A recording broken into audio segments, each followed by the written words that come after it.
Traveling to other worlds is all that anyone seems to be writing about these days. Goodness knows what they find so disappointing about their own world. Most humans could have the entirety of their fleeting lives chronicled in but a few short lines. Their stories really make for terribly dull reading.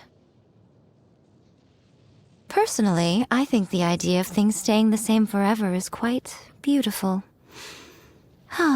But alas, that is simply not the way the world works. If this rain keeps up, my fur will be dripping wet. Many people dread the sound of thunder.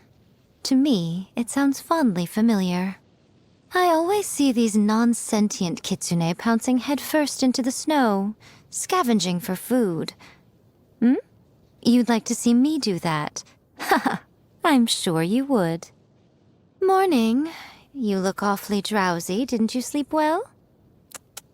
Come on then, what is it? What mischief were you up to last night, what a headache. What should I have for lunch? Not fried tofu again. I'm in the mood for something a little lighter today. Oh, I know.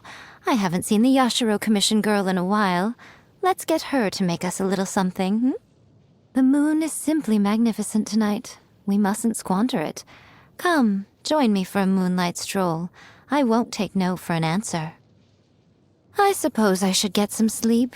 I must say, I do find it hard to doze off peacefully without the soothing sound of thunder booming in the background. Eternity means never having to let go of what you already have.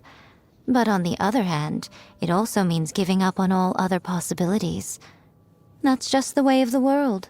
No one can have everything. Humans are just fascinating creatures. That's why I'm so fond of them.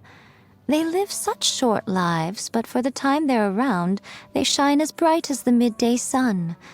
There are some whose light never grows dim, even over great stretches of time. These are the lives that make for real page-turners.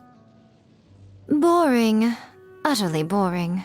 Ugh, what could have possibly persuaded these people to become authors?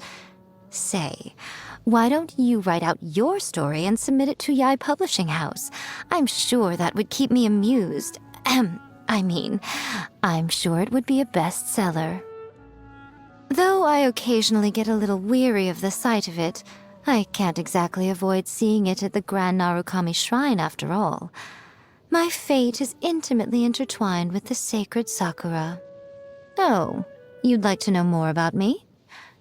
I'm willing to tell, but what will I gain in exchange, It has to be a fair trade.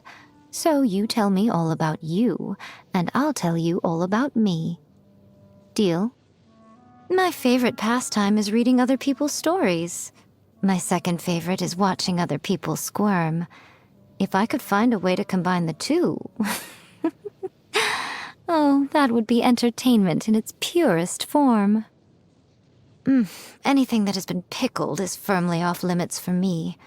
I don't care whether it's Medaka or Kiviak. What sort of person can stand that vile stench?